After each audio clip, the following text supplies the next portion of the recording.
Terus bagaimana hubungan dengan anak saya yang sekolah di pesantren, Pak? Ini mau Sampai kepada Nabi nanya, kita Muhammad Sallallahu Alaihi Wasallam yang panjang.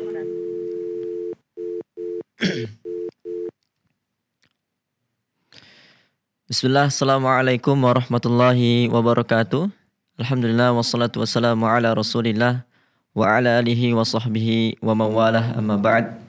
Para pemirsa Fatwa TV dan pendengar radio dimanapun Anda berada, apa kabar semuanya? Dan tentunya kami berharap para pemirsa selalu dalam keadaan sehat, selalu dalam lindungan Allah Subhanahu wa taala, dan tentunya semoga Allah selalu memberikan hidayah taufik agar bisa memperbanyak ibadah di bulan Ramadan ini.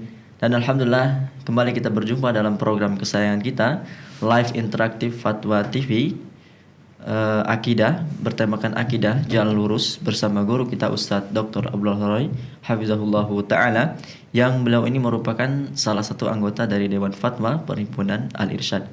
Kemudian salat dan salam semoga selalu tercurahkan kepada suri taulan kita, Rasul tercinta Nabi Muhammad sallallahu alaihi wasallam, dan juga kepada keluarga beliau, para sahabat dan orang-orang yang mengikuti beliau dengan baik hingga hari kiamat. Dan alhamdulillah pemirsa, pemateri kita pada kesempatan kali ini, guru kita Ustadz Dr. Abdullah Roy Hafizahullahu Ta'ala, sudah hadir bersama kita di studio. Kita sapa beliau terlebih dahulu. Assalamualaikum warahmatullahi wabarakatuh, Ustaz. Waalaikumsalam warahmatullahi wabarakatuh. Ahlan wa sahlan, Ustaz. Ahlan bikum. Gimana kabarnya, Ustaz? Alhamdulillah bikhair. Masya Allah. Gimana antum? Alhamdulillah bikhair, Ustaz. Semoga Allah menjaga antum dan Amin, para Ustaz. pemirsa semuanya. Barakallah. Jazakumullah khair, Ustaz. Hayyakumullah. Sudah hadir bersama kami di studio, Ustaz, ya. Alhamdulillah. Jazakallah khair. Tapi pemirsa, alhamdulillah Ustaz dalam keadaan baik dan siap insyaallah ya menjawab pertanyaan-pertanyaan baik dari penelpon ataupun pertanyaan yang sudah ada di website kami. Dan kami juga menginformasikan bahwasanya live kita pada kesempatan kali ini juga disiarkan oleh beberapa stasiun radio, di antaranya ada Radio Amuba FM Pangkal Pinang, kemudian ada Radio Mas FM 88 Sragen. Kami ucapkan jazakumullah khairan atas partisipasinya dalam menyiarkan live kita pada kesempatan kali ini. Dan kami juga mengajak para pemirsa untuk bertanya secara langsung pada Ustadz dengan menghubungi nomor 0331544687, dan tentunya kami harapkan pertanyaan berkaitan dengan tema kita pada kesempatan kali ini, yaitu akidah, jalan lurus. Dan sebagaimana biasanya kita minta kepada Ustadz untuk menyampaikan beberapa nasihat pembuka, Ustadz. Bismillahirrahmanirrahim. Alhamdulillah Rabbil alamin. Wa asyhadu an la ilaha illallah wahdahu la syarikalah. Wa asyhadu anna Muhammadan abduhu wa rasuluhu sallallahu alaihi wa ala alihi wa sahbihi ajma'in. Para pemirsa Fatwa TV yang dimuliakan oleh Allah, di hari-hari ini masing-masing dari kita disyariatkan dan dibebankan atau lebih tepatnya disyariatkan untuk melakukan salat tarawih. Dan di antara hal yang disyariatkan di dalam salat malam atau salat tarawih, khususnya di salat witir, adalah melakukan kunut witir. Yang dimaksud dengan kunut secara bahasa adalah doa atau salat, melakukan ketaatan. Adapun secara istilah, maka yang dimaksud dengan kunut witir adalah doa yang dilakukan ketika seseorang melakukan salat witir. Amalan ini adalah amalan yang disunahkan oleh Rasulullah SAW, sebagaimana dalam hadis Hasan bin Ali, beliau mengatakan, "Allamani Rasulullah sallallahu alaihi wasallam kalimatin aquluhunna fi qunutil witr." Rasulullah sallallahu alaihi wasallam telah mengajarkan kepadaku beberapa kalimat, beberapa doa yang aku baca ketika salat witir. Kemudian beliau menyebutkan, "Allahumma hdini fi man hadait, wa afini fi man afait, wa tawallani fi man tawallait, wa barik li fi ma atait," dan seterusnya. Menunjukkan bahwasanya kunut witir ini adalah sesuatu yang disyariatkan. Dan menunjukkan bahwasanya doa ini adalah di antara doa yang dibaca oleh seseorang ketika kunut witir. Kapan disyariatkan kunut witir? Apakah hanya di bulan Ramadan? Atau juga mencakup kunut witir yang dilakukan di luar bulan Ramadan, atau witir yang dilakukan di luar bulan Ramadan? Kunut witir ini disyariatkan baik di bulan Ramadan maupun di luar bulan Ramadan.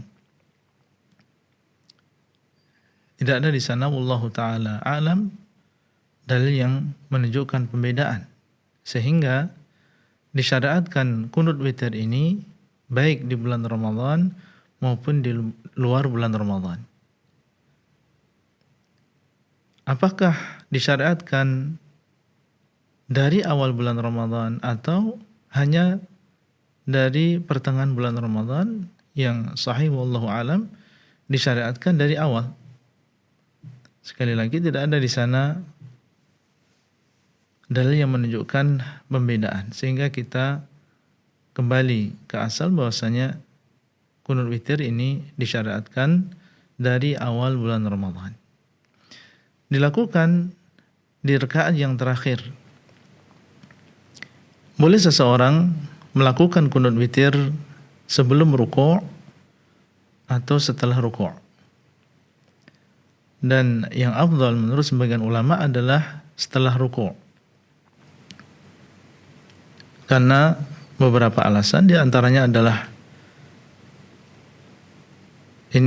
inilah yang datang dari sebagian salaf.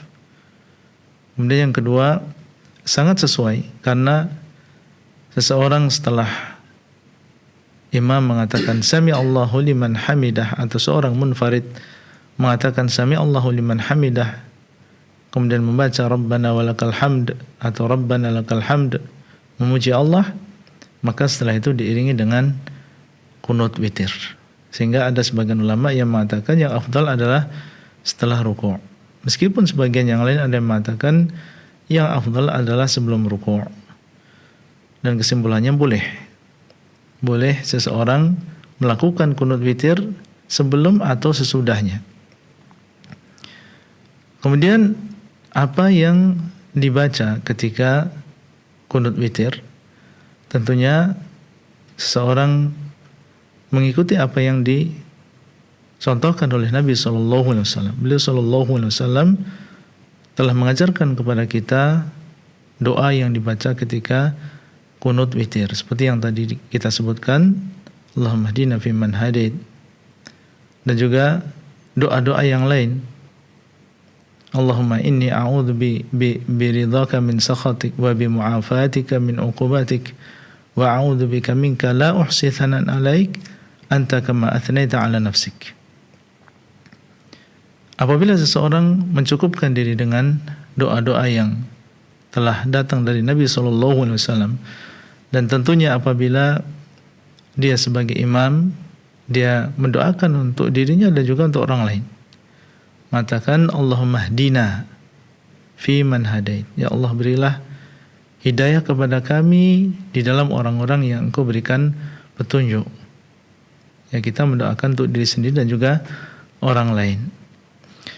Yang perlu diperhatikan di sini, yang pertama adalah jangan sampai seseorang berlebihan di dalam mengeraskan suaranya.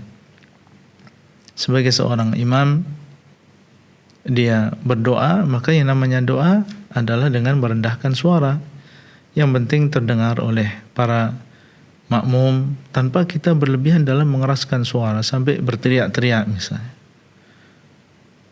Kemudian juga hendaklah kita menghindari membebani diri dengan saja di dalam berdoa, yaitu bagaimana supaya kata-kata yang dipakai di dalam doa itu indah.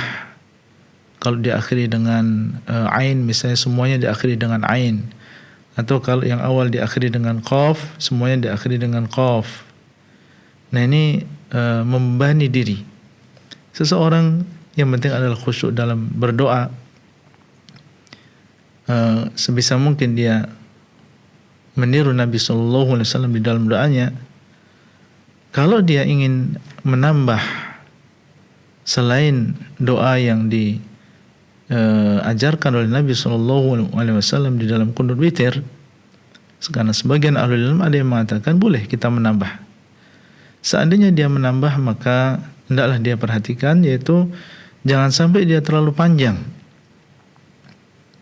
Jangan sampai dia terlalu panjang dalam kunut witirnya sehingga menjadikan sebagian makmum merasa berat, ya, sampai pegel tangannya, sampai pegel kakinya, sampai terpaksa harus duduk karena terlalu panjangnya imam dalam berdoa tadi.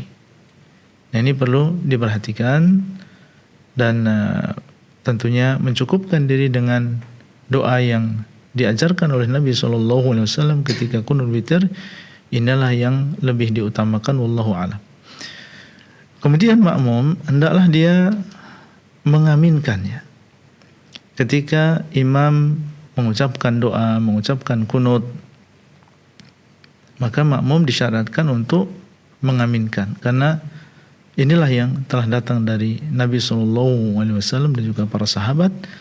Dan tidaklah makmum imam mengeraskan suaranya dengan doa kecuali untuk diaminkan. Tidaklah dia mengeraskan suaranya dengan doa kecuali untuk diaminkan. Sehingga kita mengatakan amin, amin. Dan tentunya mengucapkan amin ketika yang dibaca adalah doa. Ketika dia mengatakan misalnya Allahumma hdina fiman hadait, maka kita mengatakan amin. Tapi kalau yang dia baca adalah pujian kepada Allah, menyebutkan nama Allah atau memuji Allah dengan sifatnya, maka tentunya seseorang tidak mengatakan amin. Karena pujian itu bukan doa. Seperti misalnya seorang mengatakan anta waliyuna, engkau adalah penolong kami. Ini pujian kepada Allah. Antar Rahman, engkau adalah yang maha penyayang. Dan makna amin adalah ya Allah kabulkanlah doa. Sehingga tentunya maknanya tidak pas. Kita sedang memuji kemudian seseorang mengatakan amin. Dan tentunya ini menunjukkan tentang pentingnya seseorang memahami apa yang diucapkan oleh imam di dalam doanya. Wallahu ta'ala alam, itu yang bisa kita sampaikan di awal pertemuan ini. Nah, Jazakumullah khairan, Ustaz. barakallahu fiik. Demikianlah para pemirsa Fatwa TV dan pendengar radio, nasihat pembuka dari Ustadz. Semoga apa yang beliau sampaikan bermanfaat untuk kita semua, dan kembali kami mengajak para pemirsa untuk berpartisipasi, bertanya secara langsung kepada Ustadz dengan menghubungi nomor 0331 544 6087, 0331 544 6087, dan tentunya kami harapkan pertanyaan berkaitan dengan tema kita pada kesempatan kali ini. Sembari kita menunggu penelpon yang bergabung bersama kita, kita terlebih dahulu bacakan pertanyaan Ustaz yang sudah ada di website. Ada pertanyaan dari Bapak Fakhrul Nofriansa di Kepulauan Riau. Assalamualaikum warahmatullahi wabarakatuh, Ustaz. Assalamualaikum warahmatullahi wabarakatuh. Izin bertanya, pada umumnya di sebuah masker, menurut beliau ini, terdapat lambang kesehatan yang ditandai dengan tanda palang atau salib yang sejarahnya berkaitan dengan salibnya orang Nasrani. Apakah menggunakan masker tersebut berdosa? Iya, yang pertama, tidak semua masker ada tandanya. Kemudian yang kedua, tentunya lebih hati-hati apabila seseorang menggunakan masker yang bersih dari logo-logo tersebut, dari tanda-tanda tersebut. Dan alhamdulillah itu banyak. Dan ucapan pada umumnya ada tanda salib ini perlu dicek kembali, karena kita juga sering menggunakan masker dan kita tidak menemukan yang demikian.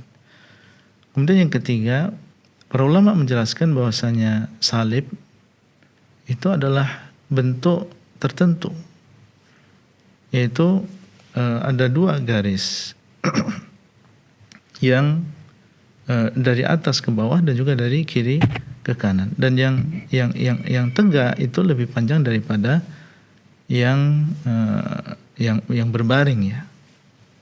Itulah yang dimaksud dengan salib. Adapun hanya sekedar plus, maka sebagian ahlul ilm termasuk diantaranya adalah guru kami Syekh Abdul Muhsin Al-Abbad, beliau mengatakan ini bukan termasuk salib. Atau misalnya bersilangannya tidak di tengah, ya, bersilangannya tidak pas di tengah, maka ini juga tidak dinamakan dengan salib. Dan sekali lagi yang hati-hati tentunya apabila melihat memang di situ ada tanda salib, ya kita mencari masker yang lain. Wallahu taala a'lam. Nah, Jazakumullah khairan Ustaz. Demikianlah para pemirsa, kami ucapkan jazakumullah khairan wa barakallahu fik kepada yang bertanya atas pertanyaannya. Semoga bermanfaat dan alhamdulillah sudah ada penelpon yang bergabung Ustaz. Ada Ummu Fakri di Riau. Assalamualaikum warahmatullahi wabarakatuh. Waalaikumsalam warahmatullahi wabarakatuh. Assalamualaikum ya Ustadz, barakallahu fiik. Waalaikumsalam warahmatullahi wabarakatuh. Fikum barakallah. Ya, silakan Ibu pertanyaannya. Begini ya Ustadz, sab yang paling utama kalau bagi laki-laki adalah yang pertama ya Ustadz ya, yang di belakang imam. Ya. Dan bagaimana pula hukumnya dengan perempuan ya Ustadz? Apakah itu juga berlaku ketika masjidnya itu adalah lantai 2, otomatis kan berjauhan dari laki-laki. Ya. Dan ketika ada sab yang di depan kosong, dan pahala untuk menutup celah sab itu sangat ya Ustaz ya, sangat besar ya Ustaz ya. Yeah. Dan apakah kita mempersilakan dulu teman kita atau kita yang maju sendiri untuk menutup celah dari sab itu ya Ustaz? Yeah. Itu aja ya Ustaz. Syukran ya Ustaz. Yeah. Barakallahu fiik. Fikum barakallah. Ya, silakan Ustaz. ya. Khairu sufufir rijal awwaluha wa syarruha akhiruha wa khairu sufufin nisa akhiruha wa syarruha awwaluha. Sebaik-baik saf bagi laki-laki adalah yang paling depan, dan yang paling jelek adalah yang paling belakang.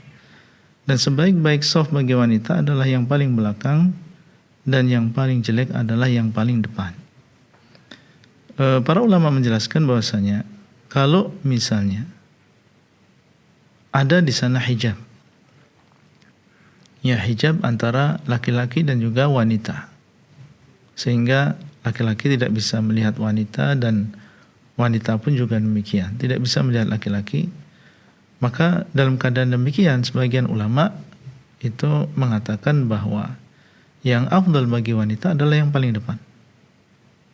Karena di sini tidak dikhawatirkan terjadi fitnah. Berbeda dengan kalau tidak ada hijab.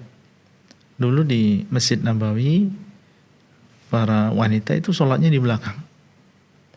Dan tidak ada hijab di sana antara laki-laki dan wanita, karena mereka wanita-wanita tersebut semuanya berhijab dengan rapi, dengan rapat, sehingga Nabi pun sallallahu alaihi wasallam mengatakan yang paling baik adalah yang paling belakang karena lebih jauh dari laki-laki. Yang paling jelek adalah yang paling depan. Nah, itu keadaan Masjid Nabawi saat itu memang dalam keadaan tidak berhijab, dan wanita mereka dalam keadaan rapat menutup badannya. Adapun apabila ditaruh di sana hijab, sehingga laki-laki tidak bisa melihat wanita dan wanita pun tidak bisa melihat laki-laki, maka sebagian ulama mengatakan yang paling afdal adalah yang paling depan. Yang paling afdal adalah yang paling depan. Wallahu ta'ala a'lam. Nah, jika demikian Zat, berarti kalau ada soft di depan kosong tadi, kita dahulukan terlebih dahulu diri kita Zat. Iya, seandainya di sana ada soft yang kosong dan keadaan masjid seperti yang tadi kita sampaikan, kita maju ke depan. Nah, jazakumullah khairan Zat. barakallahu fiik. Demikianlah kami ucapkan jazakumullah khairan wa barakallahu fiik kepada Ummu Fakri ya di Riau atas pertanyaannya, dan semoga Allah SWT selalu memberikan hidayah taufik kepada ibu, keluarga dan para pemirsa semuanya. Dan alhamdulillah sudah ada penelpon yang kembali bergabung bersama kami, ada Ummu Yodi Zat. Kita sapa terlebih dahulu. Assalamualaikum warahmatullahi wabarakatuh. Waalaikumsalam warahmatullahi wabarakatuh. Ya, silakan Ibu pertanyaannya. Ya. Assalamualaikum Ustaz. Assalamualaikum warahmatullahi wabarakatuh. Ini lanjutkan pertanyaan dari member WhatsApp di Rosa Ustaz. Ya. Ya.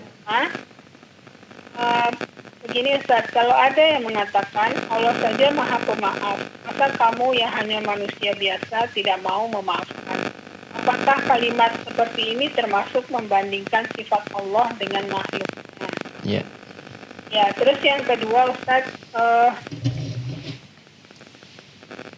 bolehkah bertanya dengan Ustaz, kalau kita punya tabungan karena diberi oleh keluarga almarhum suami untuk merawat anak dan sekolah sampai kuliah, apakah dikeluarkan zakatnya sementara istri tidak bekerja? Ya. Ya, udah itu aja Ustaz. Ya. Assalamualaikum. Waalaikumsalam warahmatullahi wabarakatuh. Silakan Ustaz. Yang pertama adalah tentang ucapan seseorang, Allah saja Maha Pemaaf. Lalu mengapa dirimu tidak memaafkan orang lain? Apakah ini ada termasuk membandingkan? Jawabannya tidak ya, bukan termasuk membandingkan. Ini adalah pertama kita menetapkan sifat maaf bagi Allah. Dan bahwasanya Allah SWT dialah Al-Afu, sebagaimana dalam hadis, Allahumma innaka afuun. Ya Allah, sesungguhnya Engkau adalah Zat yang Maha Pemaaf. Dan di antara mengamalkan nama Allah Azza wa Jalla yang Maha Pemaaf adalah kita memiliki sifat Al-Afu ini. Allahumma innaka afuun tuhibbul afwa fa'fu anni. Ya Allah, Engkau adalah Zat yang Maha Pemaaf dan Engkau mencintai sifat maaf. Allah mencintai sifat maaf dan mencintai orang-orang yang senang memaafkan orang lain. Dalam ayat Allah mengatakan wal 'afina 'an nas. Dan mereka, sifat orang-orang yang bertakwa adalah memaafkan manusia. Dan Allah mengatakan fa'fu anhum wasfah. Hendaklah engkau memaafkan. Ini menunjukkan bahwasanya Allah mencintai sifat maaf. Sehingga memang kita didorong untuk memaafkan orang lain. Dan dalam ayat Allah SWT ketika Abu Bakar radhiyallahu ta'ala anhu, yang sebelumnya beliau memberikan nafkah berinfak kepada Mistah, kemudian ternyata Mistah termasuk di antara yang saat itu ikut berbicara tentang diri Ummul Mukminin Aisyah radhiyallahu ta'ala anha. Padahal beliau adalah termasuk keluarga Abu Bakar dan dinafkahi oleh Abu Bakar. Akhirnya Abu Bakar saat itu beliau memutus dan tidak memberikan kembali nafkah kepada Mistah ini. Sampai akhirnya Allah SWT menurunkan sebuah ayat yang isinya adalah peringatan kepada Abu Bakar. Ala tuhibbuna ayyaghfirallahu lakum. Apakah kalian tidak senang seandainya Allah SWT mengampuni dosa kalian? Maksudnya adalah maafkan saja. Ampuni kesalahan dia. Bukankah kalian senang apabila Allah SWT mengampuni dosa kalian? Ini menunjukkan bahwasanya ucapan seseorang, Allah saja Maha Pemaaf, kenapa engkau tidak memaafkan orang lain? Ini bukan membandingkan. Ini adalah dorongan bagi seseorang untuk memiliki sifat mulia yang dicintai oleh Allah, yaitu memaafkan. Kemudian yang kedua, tentang masalah harta yang telah ditinggalkan oleh almarhum ya, atau suami, atau di situ kalau nggak salah tadi keluarga suami. Suaminya Ustaz. Suaminya atau keluarga suami? Suaminya. Ala kulli hal, kalau itu adalah sudah menjadi harta bagi ahli waris, menjadi harta mereka, maka dan sudah terpenuhi syaratnya, sudah sampai kepada nisabnya dan sudah sampai haul, maka diwajibkan untuk dikeluarkan zakatnya. Kalau memang sudah menjadi harta kita ya, sudah menjadi harta ahli waris. Wallahu taala a'lam. Nah, Jazakumullah khairan Ustaz. Tapi demikianlah kami ucapkan jazakumullah khairan wa barakallahu fiik atas pertanyaannya, dan semoga Allah Subhanahu wa taala selalu memberikan hidayah taufik kepada para pemirsa semuanya.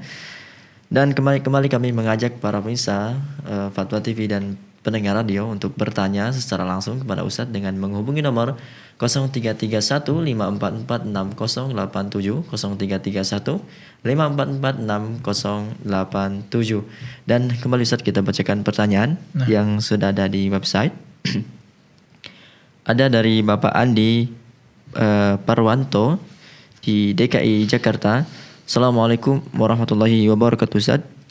Izin bertanya, apakah diperbolehkan memplester sekeliling makam dengan alasan lokasi banjir, dan kalau tidak dipagar atau diplester tadi, maka dikhawatirkan makam akan hilang Ustaz? Ya. Pertama tentunya kita sebagai seorang muslim hendaklah memiliki ihtiram, penghormatan terhadap kaum muslimin yang sudah meninggal dunia. Karena kaum muslimin meskipun dia sudah meninggal dunia tetap harus kita jaga kehormatannya. Sehingga di dalam agama Islam, di antara adab ketika kita masuk ke dalam kuburan adalah tidak duduk di atas kuburan. Demikian pula tidak boleh kita menginjak, apalagi melompati kuburan. Kenapa ini semuanya disyariatkan di dalam agama kita? Di antaranya adalah untuk menjaga kehormatan seorang muslim meskipun dia sudah meninggal dunia. Demikian pula tidak boleh seseorang memindah kuburan seorang muslim, membongkar kembali, kemudian memindah di tempat yang lain, kecuali memang di sana ada sebab yang darurat. Namun di waktu yang sama kita juga tidak boleh untuk berlebihan terhadap kuburan. Seperti misalnya seseorang membuat semacam rumah di atas kuburan karena itu adalah kuburan tokoh atau yang pertama kali dikuburkan di desa tersebut, akhirnya dibedakan dengan yang lain. Kemudian juga ditulis nama atau tanggal wafat. Maka ini semua dilarang di dalam agama Islam. Sehingga wallahu taala a'lam. Kalau seperti yang disebutkan dalam soal tadi di plaster ya. Dan yang afdal tentunya apabila tidak ada di sana sebab yang darurat, yang afdal tentunya dibiarkan saja kuburan dalam keadaan seperti awal, yaitu tanah biasa saja.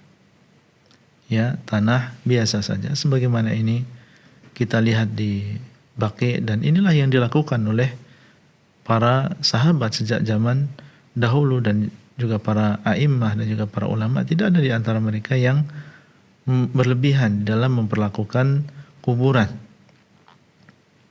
Sehingga wallahu taala alam, kalau memang keadaan tidak darurat ya, tidak sampai terpaksa sekali, maka kita biarkan kuburan sebagaimana awalnya, yaitu tanpa di plaster. Wallahu taala alam. Nah, Jazakumullah khairan Ustaz. Ya, demikianlah jawaban dari Ustadz. Semoga bermanfaat dan kami ucapkan jazakumullah khairan wa barakallahu fiik kepada Bapak Andi Parwanto atas pertanyaannya, dan semoga Allah Subhanahu wa taala selalu memberikan hidayah dan taufik kepada Bapak, keluarga dan para pemirsa semuanya. Kembali kami mengajak para pemirsa untuk bertanya atau berpartisipasi secara langsung pada live kesempatan kali ini dengan menghubungi nomor 0331 544 6087. Dan tentunya kami berharapkan pertanyaan berkaitan dengan tema kita pada kesempatan kali ini, yaitu bertemakan akidah jalan lurus bersama Ustadz kita, guru kita Ustadz Dr. Abdullah Roy hafizahullahu ta'ala. Dan Ustadz, kembali kita bacakan pertanyaan Ustadz. nah. Yang sudah masuk ada dari Bapak Indra Kurniawan Mahadi di Jawa Timur, Kabupaten Jember. Assalamualaikum warahmatullahi wabarakatuh Ustadz. Izin bertanya, bagaimana hukumnya jika nama yang diberikan oleh orang tua kami seperti nama sesembahan orang kafir Ustaz, contohnya Indra, apakah saya harus mengganti nama yang sekarang ini dengan nama baru Ustaz? Ya, kalau memang jelas bahwasanya nama tersebut adalah nama sesembahannya, nama sesembahan sebagian orang-orang kafir, maka tentunya seorang muslim menjauhkan dirinya dari nama-nama tersebut. Kalau memang itu sudah terlanjur, maka tidak masalah. Sekarang dia mengganti namanya dengan nama-nama yang baik dengan Abdullah, Abdurrahman atau nama-nama nabi misalnya. Ya, itulah yang seharusnya dilakukan oleh seorang muslim. Kalau memang jelas bahwasanya nama tersebut adalah nama sesembahan dari sebagian orang-orang kafir, diganti namanya. Dan dahulu Nabi SAW terkadang mengganti sebuah nama yang beliau lihat di situ ada makna yang tidak baik. Dan itu semuanya tentunya maksudnya adalah untuk menjaga ketauhidan kita, untuk menjaga diri kita dari terjerumus ke dalam sesuatu yang lebih besar daripada itu. Mungkin hanya sekedar nama awalnya, tapi karena terus dipakai dan memakai nama tersebut, sehingga nanti dikhawatirkan terjadi sesuatu yang lebih parah daripada itu, berupa keyakinan-keyakinan yang batil, akidah-akidah yang menyimpang dari tauhid. Wallahu taala a'lam. Nah, Jazakumullah khairan Ustaz. Demikianlah kami ucapkan ya, jazakumullah khairan wa barakallahu fiik kepada Bapak Indra Kurniawan Mahdi di Jember atas pertanyaannya, dan semoga Allah Subhanahu wa taala selalu memberikan hidayah dan taufik kepada Bapak, keluarga dan para pemirsa semuanya. Dan kembali kita bisa bacakan pertanyaan yang sudah ada di website. Ada dari Ibu Dwi Inayani di Sumatera Barat. Assalamualaikum warahmatullahi wabarakatuh Ustaz. Izin bertanya. Saya ingin bertanya, saya punya seorang sepupu laki-laki yang baru meninggal karena kecelakaan. Setelah beberapa hari, ayah almarhum bercerita kepada saya bahwa ia telah sholat tahajud 3 bulan ke belakang dan mendoakan agar anaknya mati dalam kecelakaan karena tidak tahan dengan kelakuan si anak. Qadarullah, doa itu diijabah dan ayahnya tersebut merasa bersalah. Apakah ayah tersebut berdosa? Adakah cara bertobat dari dosa tersebut? Allahul musta'an. Iya, kita mengetahui memang bahwasanya doa orang tua ini adalah doa yang mustajab. Harusnya seorang yang telah diberikan oleh Allah Azza wa Jalla amanah, yaitu anak, hendaklah dia berusaha untuk mendidik anaknya dan mendoakan dengan doa yang baik. Bagaimanapun kelakuan si anak, maka janganlah sampai orang tua kemudian mendoakan kejelekan untuk anaknya. Hendaklah dia bersabar dan memberikan nasihat dan doakan dengan doa yang baik. Semoga Allah SWT memberikan hidayah. Semoga Allah SWT memperbaiki keadaan dia, menjadikan dia sadar tentang kesalahan dia. Itu yang seharusnya dilakukan oleh orang tua. Jangan sampai justru malah dia mendoakan dengan doa yang jelek. Doa orang tua ini doa yang mustajab. Ketika kita melihat anak melakukan kesalahan, kita katakan hadakallah, semoga Allah memberikan hidayah kepadamu. Aslahakallah, semoga Allah memperbaiki dirimu. Apalagi kalau dibaca doa tersebut di sepertiga malam yang terakhir, yang disebutkan dalam hadis bahwasanya Allah SWT turun dan mengatakan, man yad'uni fa astajibalah. Siapa yang berdoa kepadaku, niscaya aku akan mengabulkan dirinya.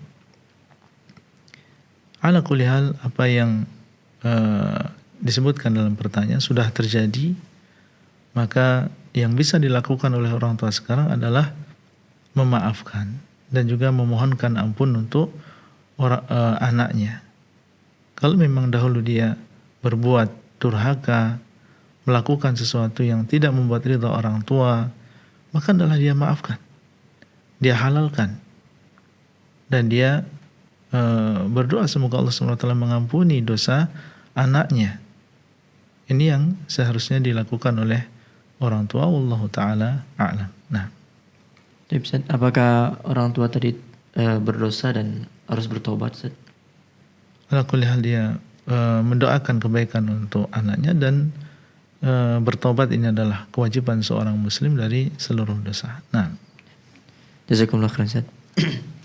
Demikianlah kami ucapkan jazakillah khairan wa barakallahu fiik kepada Ibu Dwi Inayani atas pertanyaannya, dan kita doakan bersamanya semoga Allah Subhanahu wa taala mengampuni anak laki-laki Bapak ini yang sudah meninggal dunia. Kembali kami mengajak para pemirsa Fatwa TV dan pendengar radio untuk bertanya secara langsung kepada Ustadz dengan menghubungi nomor 0331 544 6087 0331 544 6087. Kembali kami bacakan pertanyaan Ustadz dari website. Ada Bapak Darto Ali Yahya di Jawa Tengah, Kabupaten Pemalang. Bismillah, Assalamualaikum warahmatullahi wabarakatuh. Ustaz, izin bertanya, apakah perkara bid'ah semisal acara Isra Mi'raj atau acara setelah kematian 3 hari, 7 hari dan seterusnya termasuk dalam perkara usul akidah? Iya, kalau ditanya tentang apakah ini termasuk usulul akidah, orang yang misalnya dia melakukan peringatan atau acara peringatan terhadap Isra dan juga Mi'raj, atau dia melakukan acara tahlilan, apakah ini adalah termasuk pokok akidah? Tentunya tidak ya.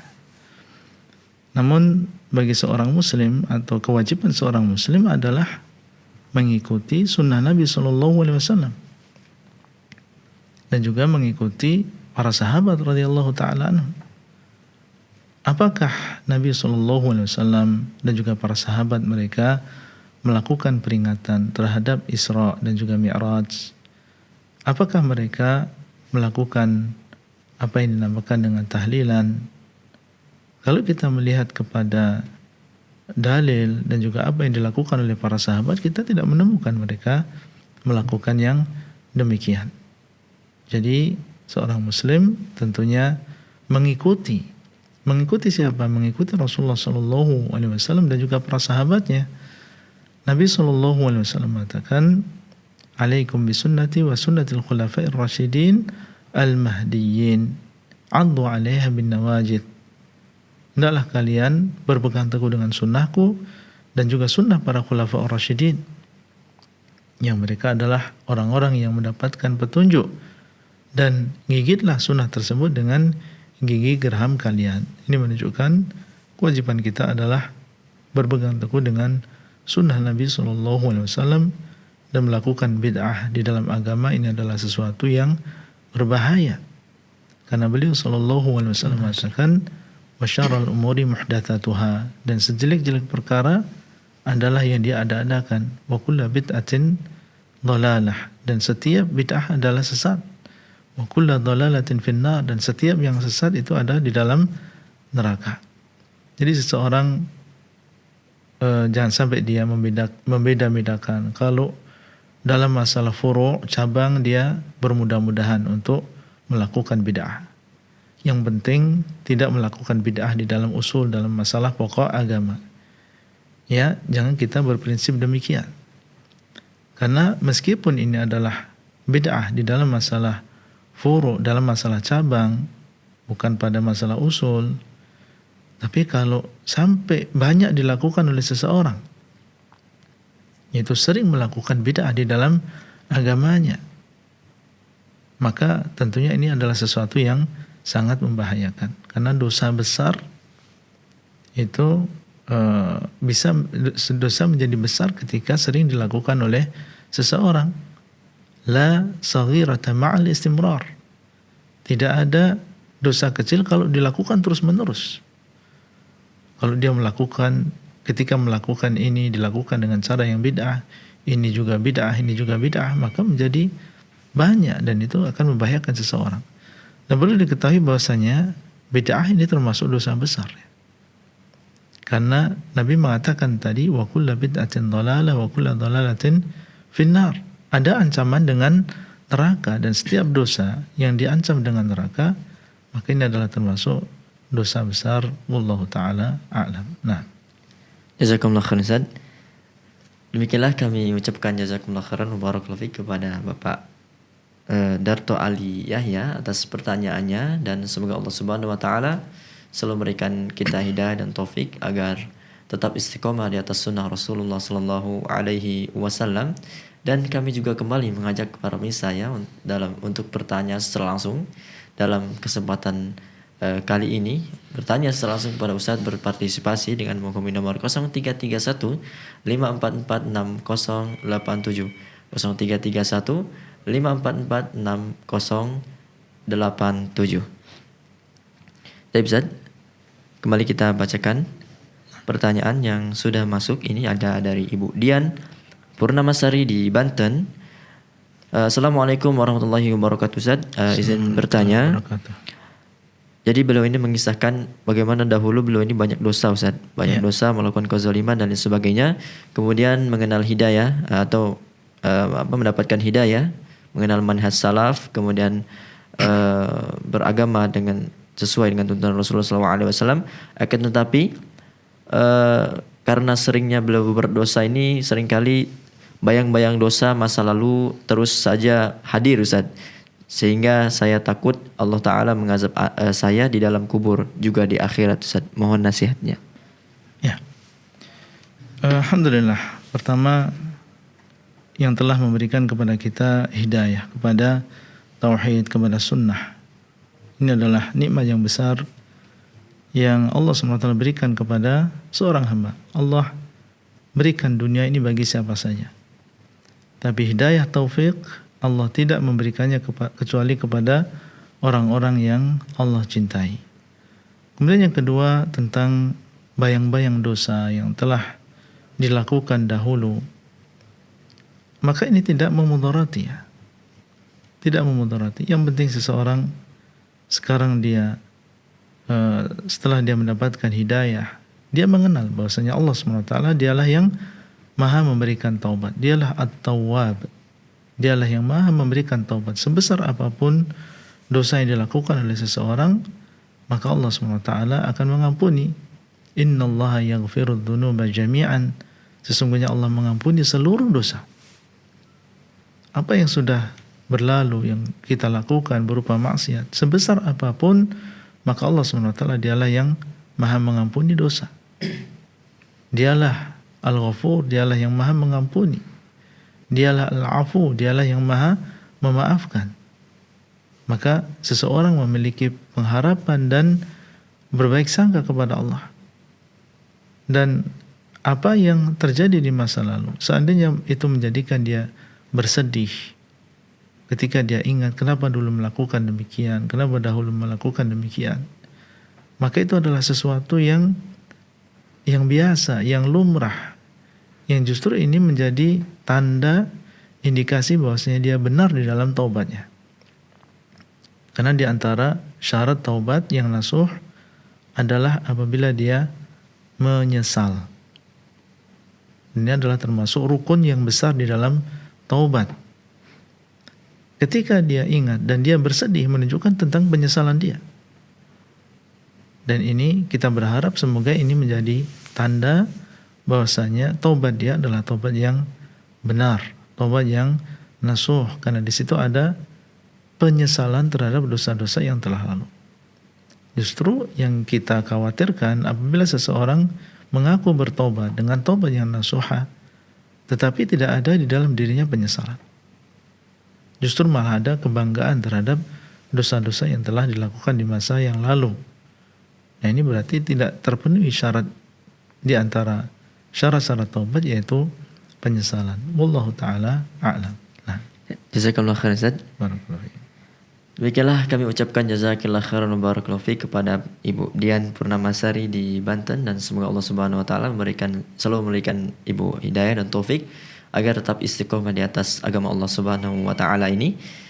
Dan alhamdulillah kami kembali mengajak ya para pemirsa dalam kesempatan yang berbahagia ini untuk bertanya secara langsung kepada Ustaz dengan menghubungi nomor 0331 544 6087 0331 544 6087. Dan alhamdulillah sudah ada penelpon yang bergabung Ustaz. Kita angkat terlebih dahulu. Assalamualaikum warahmatullahi wabarakatuh. Waalaikumsalam warahmatullahi wabarakatuh. Ya, silakan Bu Yanti. Ya, assalamualaikum Ustaz. Waalaikumsalam warahmatullahi wabarakatuh. Ana ingin bertanya Ustadz Iya. tentang zikir masuk pasar. Apabila zikir ini dibaca sebelum masuk pasar akan mendapatkan 1 juta kebaikan. Iya. Apakah ini hadis yang sahih Ustadz? Zikirnya seperti ini, la ilaha illallah, daulah syarikalah, lahul mulku wa lahul hamdu, yuhyi wa yumiit wa huwa ala kulli syai'in qadir. Ya. Cukup Ibu. Assalamualaikum warahmatullahi wabarakatuh. Assalamualaikum warahmatullahi wabarakatuh.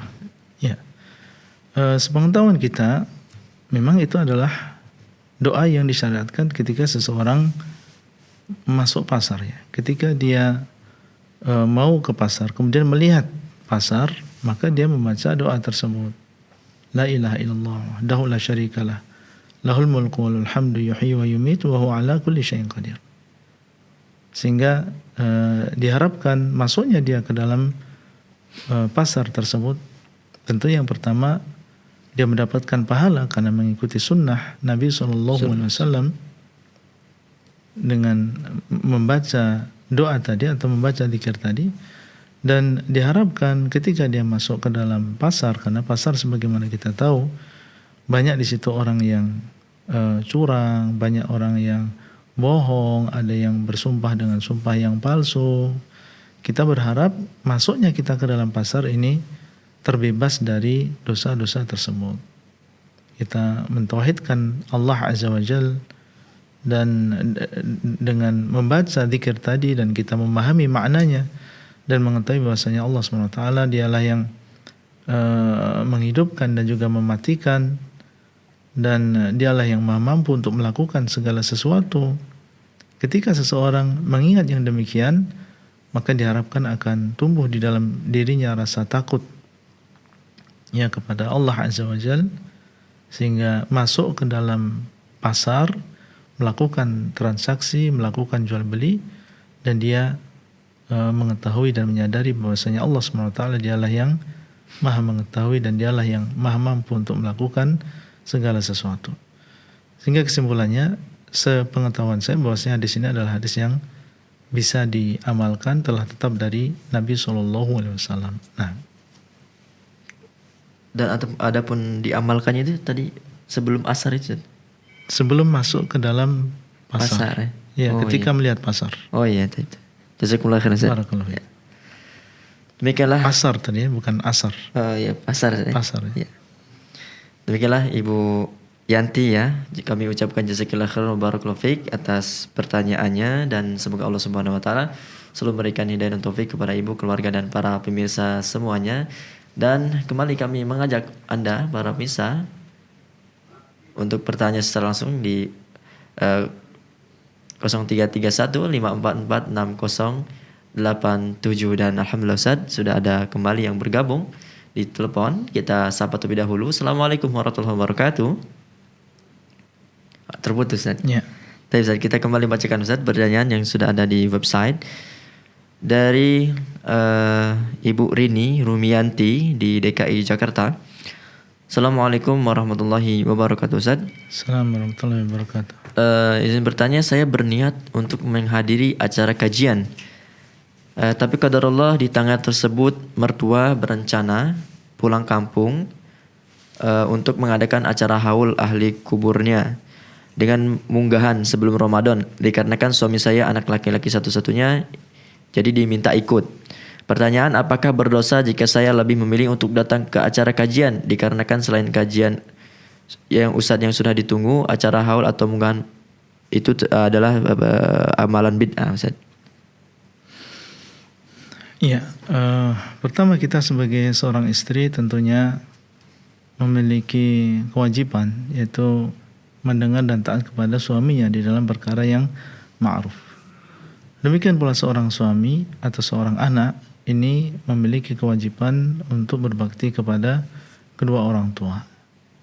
Sehingga wallahu ta'ala alam dalam kasus ini, seandainya memang orang tua menginginkan untuk dari anaknya untuk pulang kampung, dan pulang kampung itu sendiri adalah sesuatu yang boleh, tidak masalah, untuk menemani orang tua dalam perjalanan, maka dalam keadaan demikian seorang anak mengikuti apa yang menjadi keinginan orang tua, karena pulang kampung itu sendiri adalah suatu yang boleh, tidak masalah. Kita di sana bisa silaturahim dengan keluarga yang ada di kampung. Adapun orang tua setelah itu di sana dia melakukan ini dan itu yang merupakan perkara yang tidak dibolehkan dalam agama kita, seperti misalnya acara haul dan seterusnya, maka kita jangan ikuti. Kita jangan mengikuti. Ya, kita pulang menemani orang tua saja, dan kemudian kita di sana silaturahim. Adapun di sana orang tua dia melakukan sesuatu yang tidak diperbolehkan, maka kita jangan mengikuti. Kemudian juga sebagai seorang istri tentunya sekali lagi dia memiliki kewajiban kepada suaminya. Kalau memang suaminya mengatakan ayo ikut kita pulang kampung, maka dia ikut. Ya, ikut bersama suami. Dan tentunya seperti yang tadi kita sebutkan, tetap kita harus berpegang teguh dengan sunnah. Tidak boleh kita mengikuti acara-acara yang bid'ah. Nah, Allah Ta'ala a'lam. Jazakumullah khairan Ustaz. Demikianlah jawaban dari Ustaz, semoga bermanfaat dan kami ucapkan jazakillah khairan wa barakallahu fiik kepada Ibu Rini Rumiyanti atas pertanyaannya. Dan kembali kami angkat penelpon yang bergabung Ustaz. Ada Ibu Firza di Pasaman Barat. Assalamualaikum warahmatullahi wabarakatuh. Waalaikumsalam warahmatullahi wabarakatuh. Ya, silakan Ibu. Begini Ustaz, masjid di kampung kami, imam dan khatibnya. Iya. Jadi ibadah di masjid itu banyak yang bid'ah, seperti zikir bersama-sama, tahlil bersama-sama, sering mengambil barokah. Iya. Dan mereka menganggap manhaj salaf besar. Iya. Bagaimana suami saya kalau sholat yang 5 waktu di rumah? Karena di kecamatan kami belum ada masjid yang bermanhaj salaf. Iya. Ya, syukran. Ya. Jazakallahu khairan. Ya, wa iyyak. Warahmatullahi wabarakatuh. Waalaikumsalam warahmatullahi wabarakatuh. Silakan Ustaz. Ya. Kalau kita adalah sebagai seorang muslim, ya seorang laki-laki, sebagaimana kita tahu disyariatkan dia untuk melakukan sholat berjamaah di masjid. Terlepas mana yang lebih kuat, apakah yang mengatakan wajib atau yang mengatakan sunnah muakkadah. Namun yang jelas seorang laki-laki muslim ini disyariatkan untuk melakukan sholat berjamaah di masjid. Bagaimana seandainya di masjid ini banyak di antara imam-imam yang mereka tidak melakukan sunnah, artinya setelah sholat fardu mereka banyak melakukan zikir-zikir yang tidak disyariatkan, seperti misalnya zikir jama'i, atau di sana ada zikir-zikir yang baru yang tidak diajarkan oleh Nabi SAW. Apakah kemudian itu menjadikan kita sholat saja di rumah dan tidak ke masjid? Tentunya tidak demikian. Tetap kita sholat bersama mereka berjamaah, tapi untuk kebid'ahan yang mereka lakukan kita tidak mengikuti. Ketika mereka berzikir jamaah, ya kita jangan mengikuti, kita zikir sendiri. Kita hitung sendiri, kita mengucapkan zikir sendiri tanpa kita mengikuti ucapan salah seorang di antara mereka. Kalau mereka berdoa, ya jangan kita mengikuti berdoa. Kalau mereka berdiri bersalam-salaman atau mengucapkan sholawat, mengeraskan suara, ya kita jangan ikut. Kita tetap menyibukkan diri kita dengan zikir yang disyariatkan. Kalau sudah selesai, ingin melakukan sholat sunnah ba'diyah, silakan. Atau kita ingin melakukan sholat ba'diyah di rumah, silakan, tidak masalah. Yang penting kita ikut sholat berjamaah bersama mereka. Adapun bid'ah, maka jangan kita ikuti. Wallahu ta'ala a'lam. Nah. Jazakumullah khairan Ustaz. Demikianlah Ummu Firza di Pasaman Barat, kami ucapkan jazakallahu khairan wa barakallahu fiik atas pertanyaannya, dan semoga Allah Subhanahu wa taala selalu memberikan hidayah dan taufik kepada ibu, keluarga dan para pemirsa semuanya. Ustaz, tinggal beberapa menit saja Ustaz sebelum acara berakhir. Kita bacakan satu pertanyaan terakhir Ustaz. Ya. Ada dari Bapak Abdul Aziz di Kalimantan Barat, Kabupaten Pontianak. Assalamualaikum warahmatullahi wabarakatuh Ustaz. Adakah materi akidah untuk anak-anak baik berbentuk buku atau audio Ustaz? Atau apakah ada materi yang cocok untuk anak-anak berkaitan dengan akidah? Iya, tentunya banyak di sana ya yang bisa kita ajarkan kepada anak-anak kita. Alhamdulillah. Ya, secara umum materi akidah bisa kita dapatkan dengan mudah di dalam Al-Quran. Juz Amma itu isinya tentang masalah beriman kepada Allah, tauhid uluhiyah, dan juga keyakinan terhadap hari akhir. Seandainya itu kita ajarkan kepada anak-anak kita sesuai dengan bahasa mereka, sesuai dengan umur mereka, ini sangat bagus ya.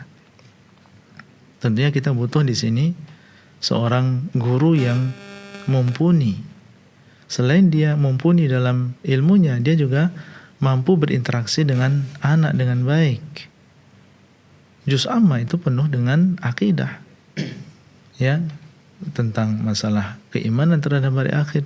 Seandainya anak kita tertanam dalam dirinya keyakinan terhadap hari akhir, bahwasanya kebaikan akan dibalas dan kejelekan akan dibalas, dan bahwasanya kita akan dibangkitkan, itu tertanam dalam diri mereka, niscaya itu akan membawa kebaikan yang banyak pada kehidupan mereka. Seandainya mereka mengenal bahwasanya Allah Azza wa Jalla, dialah yang mencipta, memberikan rezeki, mengatur alam semesta, dan dialah yang berhak untuk disembah, niscaya itu adalah kebaikan yang banyak yang bisa kita ajarkan kepada anak-anak kita. Demikian pula kisah-kisah para nabi dan juga rasul di dalam Al-Quran. Mereka berdakwah kepada tauhid, mereka memiliki akhlak yang mulia, maka ini juga bisa dan sangat sesuai kita sampaikan kepada anak-anak kita dengan tentunya bahasa yang sesuai dengan umur mereka. Wallahu ta'ala a'lam. Nah, Ustaz, alhamdulillah berakhir sudah perjumpaan kita pada kesempatan kali ini Ustaz. Kami ucapkan jazakumullah khairan wa barakallahu atas waktu dan ilmunya. Amin. Dan semoga dalam kesempatan lain kita dapat kembali berjumpa Ustaz ya. Amin. Insyaallah. Bismillah. Bismillah. Tapi alhamdulillah pemirsa sudah berakhir sudah perjumpaan kita pada live interaktif pada kesempatan kali ini, dan kami ucapkan mohon maaf atas pertanyaan-pertanyaan yang tidak sempat kami bacakan atau para penelpon yang tidak sempat kami angkat. Dan Anda dapat terus menyaksikan live interaktif Fatwa TV, dan bagi Anda yang ingin mengetahui informasi mengenai rangkaian acara Fatwa TV di bulan Ramadan, Anda dapat mengunjungi website kami di www.fatwatv.id. Dan akhirnya semoga apa yang Ustaz sampaikan pada perjumpaan kita pada kesempatan kali ini bermanfaat untuk kita, dan kita akhiri perjumpaan kita dengan doa kafaratul majelis. Subhanakallahumma bihamdika asyhadu an la ilaha illa anta astaghfiruka wa atubu ilaik. Wassallallahu ala sayyidina Muhammad. Wassalamualaikum warahmatullahi wabarakatuh.